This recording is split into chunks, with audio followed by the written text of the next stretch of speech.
Hello दोस्तों, हमारे channel competitors club में आपका स्वागत है। आज मेरे पीछे ब्लैक बोर्ड नहीं है या वाइट बोर्ड नहीं है और मैं खड़ा नहीं हुआ हूँ। इसका मतलब आज मैं पढ़ाने नहीं जा रहा हूँ। आज मैं आप लोगों से कुछ बातें करना चाहता हूँ। बहुत से हमारे साथी जो है काफ़ी समय से पूछ रहे हैं कि हफ्ते भर से ऊपर हो गया, वीडियो नहीं आया है। तो वीडियो बहुत जल्दी आने वाला है। एक्चुअल में मैं कुछ काम में बिज़ी था। थंबनेल से हो सकता है आप लोग को आइडिया लग गया हो, तो आप चाहें तो मुझे बधाई दे सकते हैं। तो ऑफिशियली जो लोग मुझसे पूछा करते थे कि सर आप क्या करते हैं, क्या कर रहे हैं, उनके लिए आंसर है कि अब मैं ऑफिशियली छत्तीसगढ़ गवर्नमेंट में असिस्टेंट प्रोफेसर हूँ इंग्लिश सब्जेक्ट का। कल ही इसका रिजल्ट आया हुआ है और मैं उसी संबंध में व्यस्त था दोस्तों, इसीलिए पिछले एक हफ्ते से कोई वीडियो नहीं बना पाया। तो कमेंट में मुझे बहुत सारे क्वेश्चंस आते थे कि जैसे आप रहते क्या हैं, रहते कहाँ हैं, क्या करते हैं। इस प्रकार के प्रश्न जो हैं सामान्य रूप से आया करते थे। और कुछ जो मेरे सीनियर्स हैं और कुछ जो मेरे सब्सक्राइबर हैं, उन्होंने मुझे सिलेक्शन के बाद कहा भी कि एटलीस्ट एक वीडियो आप इस पर बनाइए, ताकि जो आपके सब्सक्राइबर हैं उनको भी पता चल सके कि असिस्टेंट प्रोफेसर तक पहुंचने की आपकी जर्नी क्या रही, कैसे रही, और उसका जो एक्सपीरियंस आपको है उसका लाभ आपके सब्सक्राइबर्स को भी मिल सके। तो इसी उद्देश्य से एक छोटा सा वीडियो मैं बनाने की कोशिश कर रहा हूँ। 15-20 मिनट में कोशिश करूँगा कि जो बातें आप जानना चाहते हैं वो मैं आपको बता सकूं, और जो एक्सपीरियंस मैं आपको देना चाहता हूं वो आप तक पहुंच सके। तो सबसे पहले ये जो जगह है ये मेरे घर की बाड़ी है। ये जो है आप देख रहे होंगे आम का पेड़, पीछे सब साग भाजी लगे हुए हैं। तो ये मेरा गांव है जमहर, पिथौरा ब्लॉक में पड़ता है, महासमुंद जिले में। 8वीं तक की मेरी पढ़ाई यहीं हुई। उसके बाद जवाहर उत्कर्ष योजना उस समय की योजना हुआ करती थी, छत्तीसगढ़ गवर्नमेंट, अजीत जोगी जी जब मुख्यमंत्री थे उनके समय में। उसके तहत मेरा चयन जो है भिलाई में हुआ था, शिवा पब्लिक स्कूल। वहाँ पे 12th तक की मेरी पढ़ाई पूरी हुई। उसके बाद मैंने गवर्नमेंट पीजी कॉलेज महासमुंद से बीएससी किया।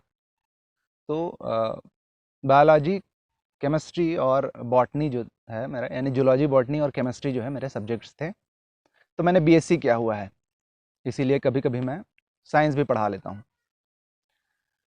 बीएससी करने के बाद मैं एमएससी करने के लिए रायपुर चला गया, पंडित रविशंकर यूनिवर्सिटी। वहाँ से मैंने एंथ्रोपोलॉजी में एमएससी करना जो है शुरू किया था। 6 महीने किए थे।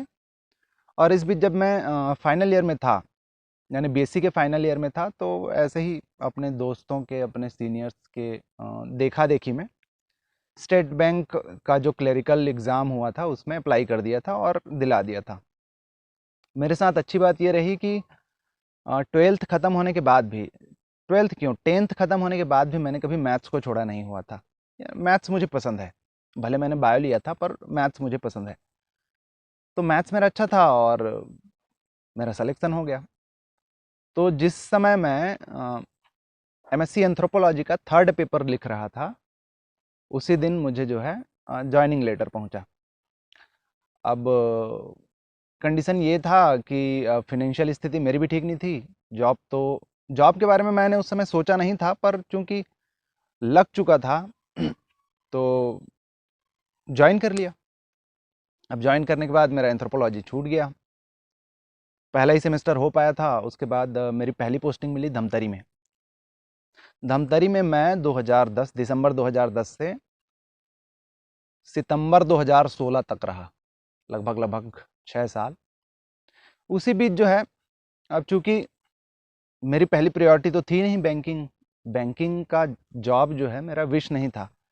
तो मैंने कभी भी जो है पढ़ना नहीं छोड़ा और दूसरे कॉम्पिटिटिव एग्ज़ाम्स के लिए मैं हमेशा लगा रहा। इस बीच 2010 से लेकर 2016 के बीच मैंने बहुत सारे एसएससी सीजीएल के एग्ज़ाम्स दिए। एसएससी के थ्रू ही मैंने CAPF, central armed police force का जो है एसआई का एग्ज़ाम भी निकाला। हालांकि उसके फिजिकल में फेल हो गया मैं। अब बैंक में बैठे बैठे कितना ही दौड़ता। फिर वहीं रहते रहते मैंने जो है ACIO, assistant central intelligence officer होता है ये, आईबी इंटेलिजेंस ब्यूरो जिसको हम जानते हैं, उसके अंतर्गत पोस्ट होता है। असिस्टेंट सेंट्रल इंटेलिजेंस ऑफिसर का। उसके एग्ज़ाम्स जो हैं बैक टू बैक 3 साल मैंने निकाले, 2012, 13 और 14 में। तीनों बार मैं इंटरव्यू में भी गया, हालांकि तीनों बार फेल हो गया। उसका जो इंटरव्यू का एक्सपीरियंस है, अभी तक के जितने भी इंटरव्यू मैंने दिलाए हैं उसका वर्स्ट एक्सपीरियंस है। पर सीखते हैं आप, ऐसे ही सीखते हैं आप। इसी बीच मैंने जो है वर्धा यूनिवर्सिटी महाराष्ट्र से अपना पीजी भी करना चाहा, एमएआरडी में, रूरल डेवलपमेंट में। पर अनफॉर्चुनेटली वो भी मैं कंप्लीट नहीं कर पाया, क्योंकि महासमुंद में जब उसका स्टडी सेंटर हुआ करता था तो मैंने फर्स्ट ईयर पास कर लिया। फिर सेकेंड ईयर में क्या हुआ कि उन्होंने स्टडी सेंटर ख़त्म कर दिया, तो मुझे एग्ज़ाम दिलाने फिर वर्धा जाना पड़ता। हर एक पेपर के लिए, 4 पेपर के लिए मुझे 4 बार वर्धा जाना पड़ता, जो कि मेरे लिए उस समय पॉसिबल नहीं था। बैंक में रहते हुए इतनी छुट्टी आपको नहीं मिलती, तो वो भी रह गया। लकीली इसी समय मैंने जो है इंग्लिश में एमए कर लिया डिस्टेंस मोड से। तो 2014 में ही मैंने 2 और एग्ज़ाम्स दिलाए थे। एक जो है आपका सेप्टम होता है, एग्ज़ाम्स लेता है डीआरडीओ के लिए, उसने लिया हुआ था। डीआरडीओ में सीनियर टेक्निकल असिस्टेंट का केमिस्ट्री की पोस्ट थी, 2014 में मैंने दिलाया था। और उसी समय मैंने फिर सीजीपीएससी के थ्रू जो जॉइंट फॉरेस्ट सर्विस का एग्ज़ाम होता है, अभी जो होने वाला है, एसीए फॉर फॉरेस्ट रेंजर की, जिसमें पोस्ट होती हैं, वो एग्ज़ाम्स दिलाया था। उसके 1 आध साल बाद मैंने ही बैंक्स में जो प्रमोशन का एग्ज़ाम होता है वो भी दिलाया था। अच्छा, 2013 में ही मैंने बैंक में रहते रहते हुए ही एसबीआई पीओ का एग्ज़ाम भी निकाला था। उसके भी इंटरव्यू में मुझे फेल कर दिया गया। उन्होंने शायद सोचा होगा कि अब बैंक में रहते रहते वैसे भी प्रमोट हो ही जाएगा, इसको अलग से ऑफिसर क्यों बनाना। तो खैर जो भी। फिर 2016 में इन तीनों के रिजल्ट्स जो हैं लगभग एक साथ आए। तो 2016 में मेरे पास एक तो था फॉरेस्ट रेंजर की पोस्टिंग थी, दूसरा डीआरडीओ नैनीताल में पोस्टिंग होनी थी, देहरादून में, और तीसरा मेरा बैंक का जो प्रमोशन एग्ज़ाम के बाद जो मैं ऑफिसर बन गया था, ट्रेनिंग ऑफिसर, उसका। मैंने सोचा अब फॉरेस्ट रेंजर तो जाने से रहे भी, आप अपनी, मैं जैसा रहता हूँ, मैं जैसा उठता बैठता हूँ, फॉरेस्ट रेंजर में मेरे से निभेगा नहीं। तो फॉरेस्ट रेंजर में गया नहीं, नैनीताल मुझे दूर लगा। अब बैंक में अब तक मैं जम गया था, 6 साल हो ही चुके थे, तो मैंने सोचा इसे कंटिन्यू करते हैं। तो 2016 में प्रमोशन हुआ, बैंक में मैंने कंटिन्यू किया। प्रोबेशन ख़त्म हुआ, 2019 के आते आते मैं असिस्टेंट मैनेजर बन गया। दमोह में पोस्टिंग मिली, मध्य प्रदेश। उसके बीच हालांकि मैं देश भर के अलग अलग हिस्सों में ट्रेनिंग में घूमता रहा। पोस्टिंग में भी छत्तीसगढ़ में बैकुंठपुर, फिर मध्य प्रदेश में आपका जबलपुर, नरसिंहपुर, इस टाइप की जगहों पे पोस्टिंग मिली। पर दमोह का जो एक्सपीरियंस था लास्ट मेरा, वो बहुत बेकार था, बहुत वर्स्ट था। एमए मैं कर चुका था इंग्लिश में, और पढ़ाई मुझे, यानी पढ़ना और पढ़ाना मुझे शुरू से बहुत पसंद है। तो जब भी जैसे टाइम मिलता था, गांव के स्कूल में ही पढ़ा दिया करता था, या फिर ग्रेजुएशन करते करते मैं प्राइवेट स्कूल में पढ़ाया करता था, महर्षि विद्या मंदिर महासमुंद में 2 साल मैंने वहाँ पढ़ाया। और कोचिंग, मतलब ट्यूशन क्लासेस भी लेता था। तो पढ़ने पढ़ाने से मेरा नाता जो है कभी ख़त्म नहीं हुआ। 2019 में, यानी 2019 में मुझे रियलाइज़ हुआ कि यार ये बैंकिंग तो अपने से जमने वाली है नहीं।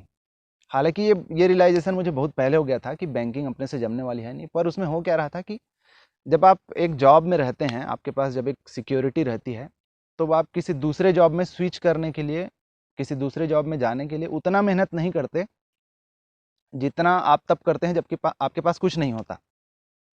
तो 2019 में ही फिर इसकी वैकेंसी निकली, आपके असिस्टेंट प्रोफेसर की। और ये वो पॉइंट था, ये वो टाइम था जब मुझे लगा कि हाँ यार, यही तो मैं देख रहा था, यही तो मैं चाहता था, यही तो मुझे शुरू से पसंद है। टीचर बनना तो मैं बहुत पहले से चाहता था, पर टीचर की रेगुलर वैकेंसीज निकल नहीं रही थी। जानते हैं, शिक्षाकर्मी के रूप में भर्ती होती थी, और शिक्षाकर्मी की सैलरी, ऑब्वियसली आपको पैसा तो देखना पड़ेगा ना। फिर शिक्षाकर्मी की सैलरी और बैंक में असिस्टेंट मैनेजर की सैलरी की कोई तुलना नहीं थी ना।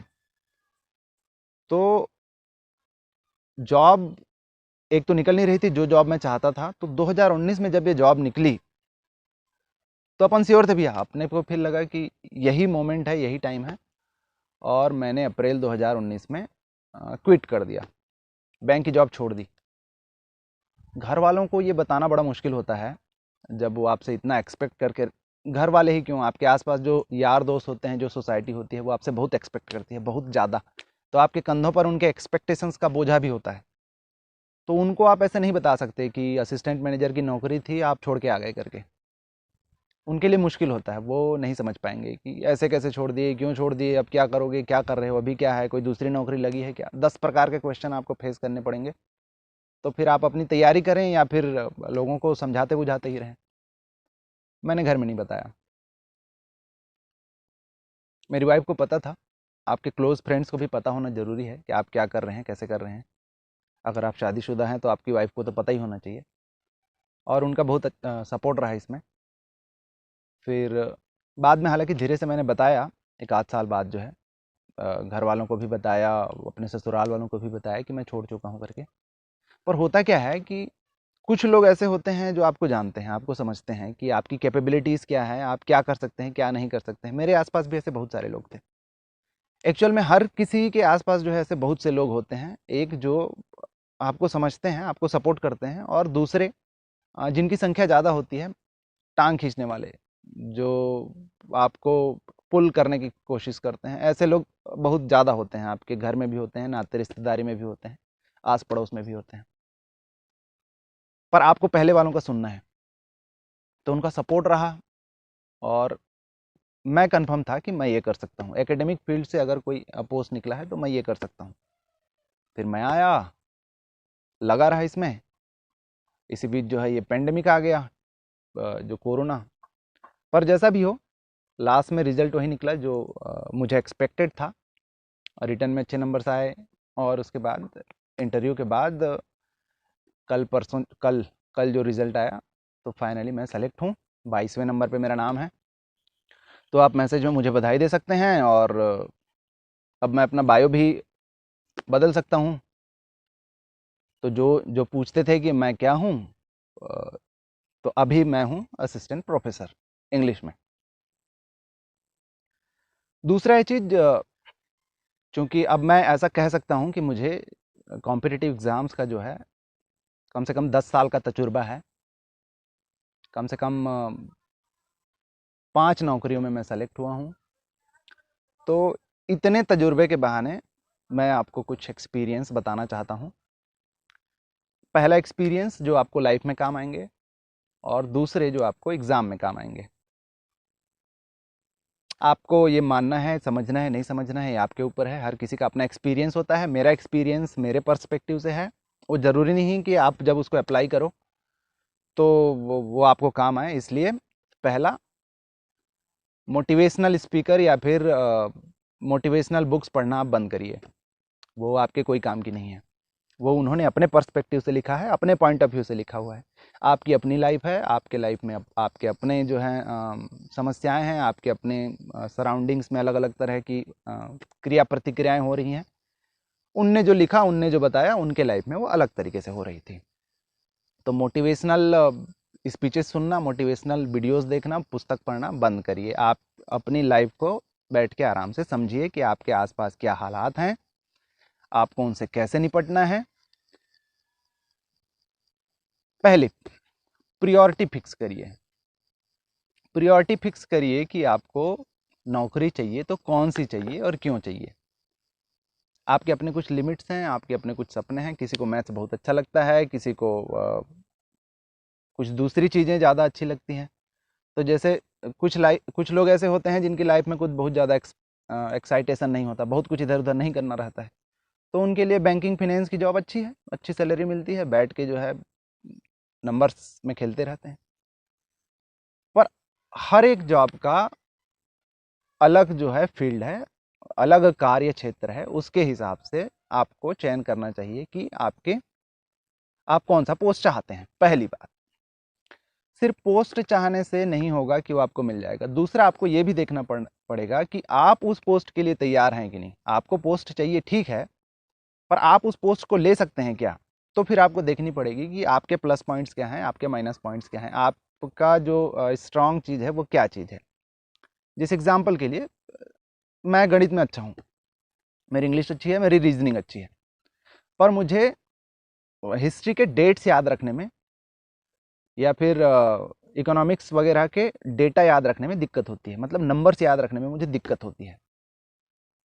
तो ये मुझे पता है। अब मुझे ये पता है कि मुझे किस फील्ड पर काम करना है, किस चीज़ पर ज़्यादा फोकस करना है। वैसे ही आप देखिए कि आप जो है किस चीज़ में अच्छे हैं, किस चीज़ में आप कमज़ोर हैं, उस हिसाब से आप अपना इम्प्रूवमेंट करिए।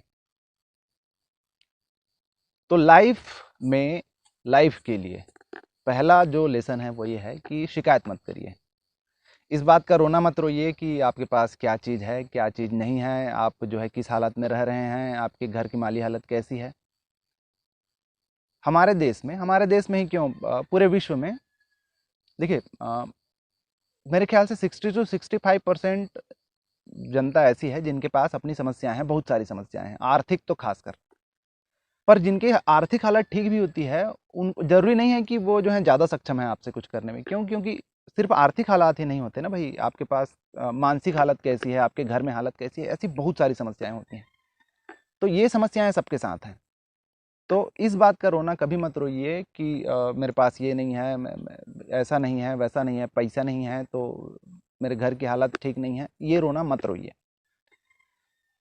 ये आप ये एक्सक्यूज़ किसी को क्यों दे रहे हैं? उससे क्या क्या बदल जाता है उससे? इस ये रोना रोने से आपको ज़्यादा नंबर्स नहीं मिल जाने हैं, ये रोना रोने से आपको अच्छी नौकरी नहीं मिल जानी है। तो ये रोना रोना बंद करिए। मैंने अपनी पूरी जर्नी में आपको कभी ये नहीं बताया कि मुझे जो है ग्रेजुएशन करने के लिए सिर्फ 1350 रुपये देकर भेजा गया था। मेरे पास रहने के लिए उस समय किराए का कमरा नहीं था। वो तो भले हो, एक भैया हैं जिनका सपोर्ट मुझे हमेशा रहा, जिनके साथ मैं रहा, दूसरों के किराए के रूम में रहे, फिर वहीं दूसरे इस प्राइवेट स्कूल्स में पढ़ाते हुए, ट्यूशन्स लेते हुए अपने जो है रोज़मर्रा के खर्चे निकालते थे, रूम का किराया देते थे। ये रोना आप किसी को क्यों बताना? क्यों रोना कि आपकी माली हालत कैसी रही करके? नहीं, ये रोना बंद करिए। एक्सक्यूज़ देना जो है बंद करिए कि आपकी हालत कैसी है, पहला। दूसरा, स्पष्ट रहिए। स्पष्ट रहिए, खुद के लिए भी स्पष्ट रहिए, दूसरों के लिए स्पष्ट रहिए। क्या सोचते हैं और क्या बोलते हैं, इस पर आप स्पष्ट रहिए। शब्दों के साथ मत खेलिए। शब्दों के साथ जब आप खेलते हैं तो आपका दिमाग भी उसमें उलझता है। तो आप किसी के बारे में क्या सोचते हैं, किसी के बारे में क्या ओपिनियन रखते हैं, आप उस पर स्पष्ट रहिए। जब आप स्पष्ट रहेंगे तो बहुत सारा जो आपका टाइम है वो ऐसे बेकार के उलझनों में घूमे रहने से बच जाता है। और उस टाइम को आप जो है दूसरे कामों में, दूसरे प्रोडक्टिव कामों में आप यूज़ कर सकते हैं। क्या होता है, आपके आसपास बहुत सारे लोग होते हैं, नाते रिश्तेदारी में, दोस्त यारी में बहुत सारे लोग होते हैं, बहुत सारी एक्सपेक्टेशंस होती हैं उनसे, उनकी जो है आपसे। आप सबको खुश नहीं कर सकते, ये बात आप मान कर चलिए कि आप सबको खुश नहीं कर सकते। आप अपने फैमिली में ही सबको खुश नहीं कर सकते, क्योंकि उनके अपने अपने लेवल के एक्सपेक्टेशंस हैं। तो सबको आपको खुश करने की ज़रूरत नहीं है। लेकिन आप स्पष्ट रहेंगे तो आप बात बनाने से बच जाएंगे।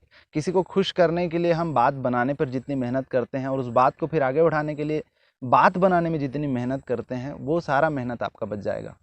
तो स्पष्ट रहिए, अपने साथ भी, अपने आजू बाजू, अपने यार दोस्त लोग के साथ भी, अपने फैमिली वालों के साथ भी स्पष्ट रहिए। तीसरा, पढ़ना मत छोड़िए। आप चाहे न्यूज़पेपर पढ़िए, आप चाहे नावल पढ़िए, चाहे कविता पढ़िए, चाहे कहानी पढ़िए, पर आप पढ़ना मत छोड़िए। क्योंकि क्या होता है, हम अक्सर जो है गाइडेंस के लिए, ज़िंदगी में मार्गदर्शन के लिए मार्गदर्शिका पुस्तकों को देखते हैं या फिर इधर-उधर मुँह ताकते रहते हैं कि कोई आकर हमें गाइड करिए। पुस्तकों के बारे में कहा जाता है कि वो हमारे जो हैं सच्चे मित्र होते हैं। जब आप पुस्तक पढ़ते हैं, आपको उसमें से बहुत सारे लेसन्स मिलते हैं। ऐसा ज़रूरी नहीं है कि आप सारे लेसन्स लेके चलिए, सारे लेसन्स मान के चलिए, किसी एक पर्टिकुलर बुक को फॉलो करिए। पर अपने हिसाब से आप उसमें से लेसन्स चुन सकते हैं। और जब आप पढ़े हुए होते हैं आपके पास, तो वो जो लेखक होता है उसने अपने ज्ञान का निचोड़ दिया होता है पुस्तक में। वो निचोड़ आप ले सकते हैं जो आप चौपाल में बैठ के किसी लोग से सुन के वो ज्ञान आप नहीं ले सकते। तो वो जो है काम आता है, और पढ़ा हुआ कभी भी व्यर्थ नहीं जाता। तो ये 3 चीज़ें, बस सिर्फ 3 चीज़ें कम से कम आपको ध्यान रखना चाहिए। पहला, अपनी परिस्थिति का रोना मत रोइए।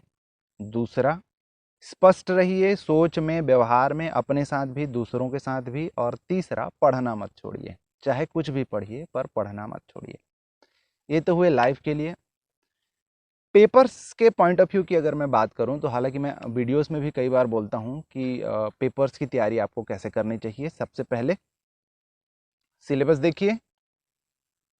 सिलेबस देखने के बाद, किसी भी पेपर की बात कर रहा हूं, पहले सिलेबस देखिए। सिलेबस देखने के बाद देखिए प्रीवियस ईयर के क्वेश्चंस, उनसे जाइए, आपको पता चलेगा कि क्वेश्चन जो हैं आपके सिलेबस के अंतर्गत किन क्षेत्रों से किस प्रकार के, किस प्रकृति के प्रश्न जो है आपसे पूछ रहा है। तो इससे जब आप थॉरो होकर जाएंगे सिलेबस से, तो एक टाइम के बाद आपको जो है मोटा मोटी याद रहने लगेगा कि सिलेबस में है क्या। हर बार आपको सिलेबस खोल के देखना नहीं पड़ेगा। और उसके बाद सिलेबस के अकॉर्डिंगली आपको खोजना है कंटेंट।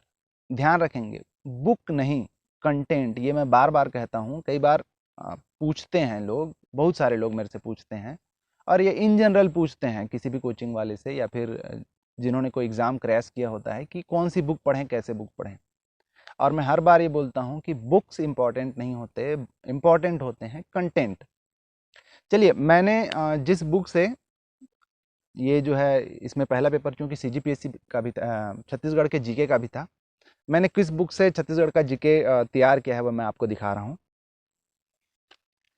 ये है वो बुक, मुस्कान पब्लिकेशन, सहायक विस्तार विकास विस्तार अधिकारी की कोई 8-9 साल पुरानी बुक है। उसमें जो छत्तीसगढ़ का पोर्शन था वो मैंने फाड़ लिया है और टेप लगा ली है। उसके बाद ये तो वो है जो इसमें था, जो इसमें नहीं था वो सब है जो नोट्स मैंने इसमें लिखे हुए हैं। क्योंकि हिस्ट्री को छोड़ दिया जाए तो फिर बाकी सब चीज़ें जो है बीच बीच में बदलती रहती हैं, डेटा जो है सब बदलते रहते हैं। तो एक कि आप जो है अपडेटेड रहिए डेटास को लेकर, जो नई नई जानकारियाँ आती हैं। दूसरा, बुक इम्पॉर्टेंट नहीं है, कंटेंट इम्पॉर्टेंट है। तो सिर्फ यही नहीं है, एक्चुअल में मैंने बनाए हैं नोट्स। तो नोट्स बनाने बहुत ज़रूरी होते हैं। क्यों? नोट्स में होते हैं शॉर्ट्स होते हैं। नोट्स में जो होते हैं आप बड़ी चीज़ों को छोटा करके लिखते हैं, अपनी सहूलियत के हिसाब से लिखते हैं, तो आपको जो है वो अच्छे से समझ में आता है। कई लोग डिमांड करते हैं कि दूसरे की नोट्स अगर मिल जाए, दूसरों के पीडीएफ अगर मिल जाए, तो देखिए खुद के बनाए नोट्स जो आपको जितना हेल्प करेंगे वो दूसरों के पीडीएफ या फिर दूसरों के नोट्स जो है आपको उतना हेल्प नहीं करेंगे। क्यों?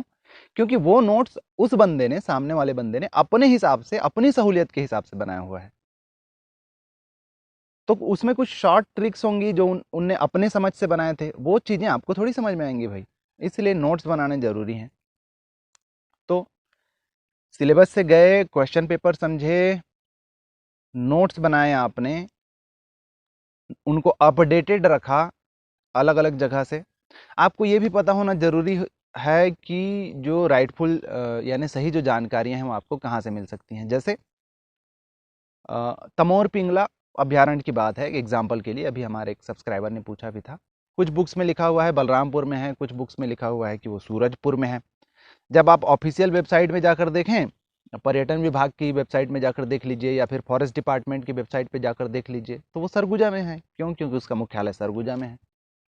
तो बुक्स में जो है, बुक्स में ही क्यों, यूट्यूब्स में भी, जैसे हमसे भी गलतियां हो जाती हैं, हम भी कई बार कई फैक्ट्स को लेकर अपडेटेड नहीं रहते, तो गलतियां हो जाती हैं। बुक्स में भी गलतियां हो सकती हैं, आपके नोट्स में भी गलतियां हो सकती हैं, क्योंकि आप भी बुक्स रिफ़र करके या फिर यूट्यूब रिफ़र करके नोट्स बनाते हैं। तो पर आपको अपडेटेड रहना ज़रूरी है। कई चीज़ों का फैक्ट आप गवर्नमेंट वेबसाइट से जो है चेक कर सकते हैं, और आपको कोशिश ये करनी चाहिए कि जो डेटा आपके पास मिल रहे हैं वो ऑथेंटिक साइट से हों। तो गवर्नमेंट की जो वेबसाइट्स होती हैं उनको आप ऑथेंटिक मान सकते हैं। तो अपडेटेड रहिए। चौथा और सबसे महत्वपूर्ण, जैसा मैंने लाइफ के लिए कहा था कि पढ़ते रहिए, उसी उसी तरीके से परीक्षा के लिए ज़रूरी है कि आप पढ़ते रहिए। आपको रिवीजन होना बहुत ज़रूरी है। कई लोग, कई सब्सक्राइबर मेरे ऐसे हैं जो कई बार जो है 1 हफ्ता 2 हफ्ता जो है रात रात भर बैठ के पढ़ देते हैं, पर उसके बाद 1 हफ्ता 2 हफ्ता जो है कुछ नहीं पढ़ते। तो अभी इसके पहले 1 हफ्ते आपने जो पढ़ा, अब 1 हफ्ते के बाद जो है सपाट। तो रिवीजन बहुत ज़रूरी है। आपको ये माइंड में रहना चाहिए कि लाइफ टाइम आपने किस चीज़ को कब पढ़ा था और उससे क्या क्या चीज़ें आप जो है भूल रहे हैं। ये तब होगा जब आपके पास सिलेबस जो है माइंड में रहेगा। तो सिलेबस जब आपके माइंड में रहेगा, आप कभी भी बैठे बैठे रिकॉल कर सकते हैं कि क्या क्या सिलेबस में है, उनमें से क्या क्या चीज़ें मैं भूल रहा हूँ, किन किन चीज़ों को जो है फिर से पढ़ने की ज़रूरत है। तो रिवीजन जो है बहुत ज़रूरी है, और रिवीजन के साथ ही ज़रूरी है निरंतरता। यानी आपका पढ़ना जो है उसकी कंटिन्यूटी बनी हुई है कि नहीं, आपने छोड़ तो नहीं दिया। भाई एग्ज़ाम्स का डेट नहीं आ रहा है, अभी जैसे कर रहे हैं हमारे जो मंडी निरीक्षक की तैयारी करने वाले लोग हैं, एग्ज़ाम का डेट नहीं आ रहा है तो घूम रहे हैं फिर रहे हैं। ठीक है, घूमिए फिरिए, ऐसा कुछ नहीं है। देखिए, मुझसे अगर पूछा जाए, सीरियसली अगर पूछा जाए कि फला एग्ज़ाम के लिए या किसी एग्ज़ाम्स के लिए जो है दिन में कितने घंटे पढ़ना ज़रूरी है, ऐसा कोई लिमिट नहीं है दोस्तों कि कितना घंटे पढ़ना ज़रूरी है।